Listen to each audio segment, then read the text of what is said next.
Lamar Jackson is 23 years old and has already accomplished so much in his young career.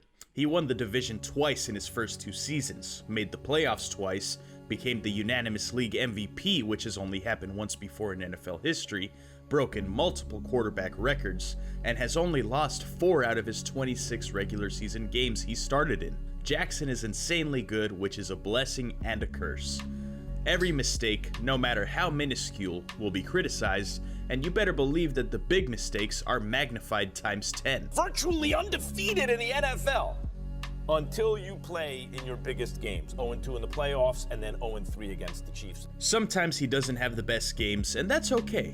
It's fine to criticize Lamar when he doesn't have a good game, because you know he is harder on himself than anyone on social media ever could be. With all that being said, I decided to do an in-depth analysis of Lamar's best game in 2020 and his worst game in 2020. We'll be doing an in-depth breakdown of both of these games using a grading system that I invented. It all started because of the phrase, "the numbers don't tell the whole story." But what if they did? For my grading system, it was important to me to take football down to its purest form. Is the quarterback putting his team in a position to win? The way we do that is we measure the yards that he himself is actually getting. That means we throw out yards after the catch, penalty yardage, drops, and swats at the line. So let me try to detail the grading system a little further. Think of it as a type of school grading system. 90 through 100 is A- through A+, 80 through 89 is B- through B+, 70 through 79 is C- through C+, and finally 50 through 69 will be D- through D+, and anything below that will be an F. So every quarterback starts off with a 30 grade, and here are the ways that they're able to raise that grade.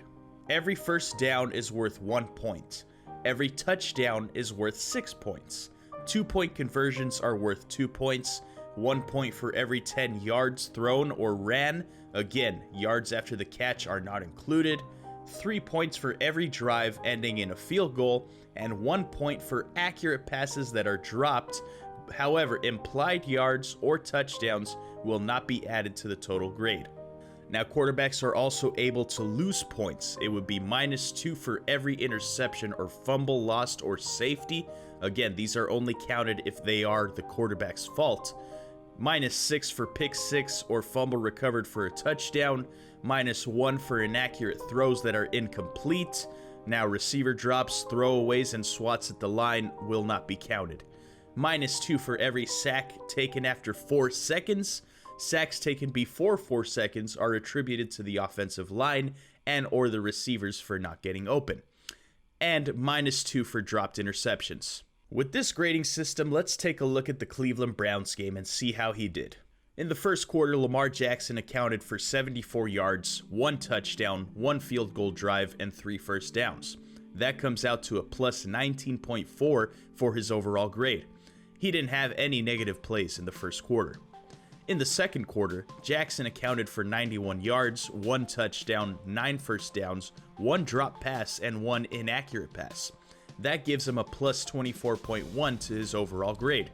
He went 9 plays in a row with a positive grade and only had 1 negative grade with an inaccurate pass in the red zone.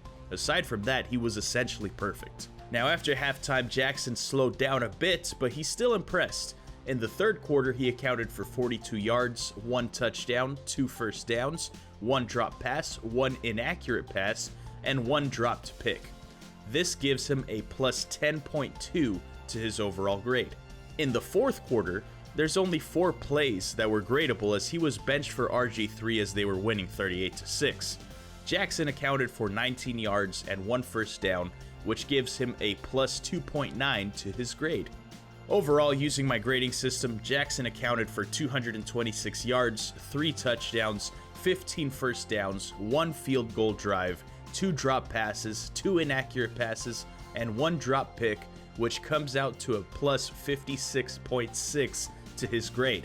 That gives him an 86.6 grade, which is a solid B grade when everything is said and done. Jackson was awesome in week 1.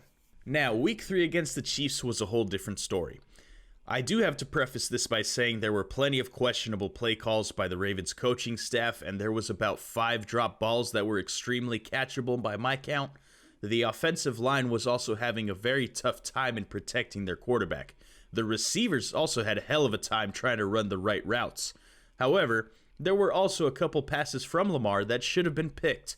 So it wouldn't be fair to just say he doesn't deserve any blame for this game, because he does deserve a piece of the blame pie.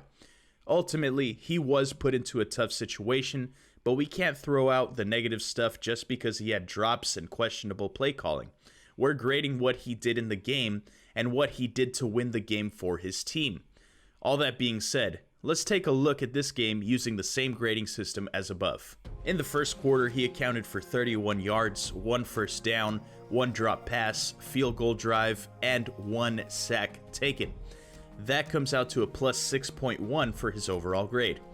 In the second quarter, he accounted for 25 yards, 1 first down, 2 drop passes, 1 inaccurate throw, and 1 drop pick. There was also a fumble lost, but I'm not considering it to be his fault, as the offensive line did not hold up for 4 seconds and he was in the process of releasing the ball as the strip came. This would be his worst quarter, as he only added plus 2.5 to his grade. In the third quarter, he accounted for 44 yards, 3 first downs, 2 drop passes, a field goal drive, and 1 inaccurate throw. That comes out to plus 11.4 to his overall grade. In the fourth quarter, he would account for 11 yards, 1 touchdown, 2 first downs, 2 sacks taken, 1 inaccurate throw, and 1 pick dropped. This would give him a plus 2.1 to his grade. Overall, Jackson would account for 111 yards, 1 touchdown, 7 first downs, 5 drop passes, 2 field goal drives, 3 sacks taken, 3 inaccurate throws, and 2 picks dropped. That comes out to a plus 22.1 to his grade, which would give him a grade of 52.1, which is a D-. So again, was Jackson put in the best situation with his play calling and things around him? No, of course not. But the whole point is to look at the things that were in his control. Sure, if some of these drops were completed, he would have had a better grade. However, if the drop picks were caught, he might have had a worse game. So I think D- is a fair grade using the system for his performance against the Chiefs. 2 different performances for Jackson. In week 1, he could do no wrong. In week 3, it seemed like he couldn't do any right. However, lots more games to be played for Jackson in his career. If he can develop consistency and get a better supporting cast, there's no doubt that Lamar Jackson has the potential to be the best quarterback the NFL has ever seen.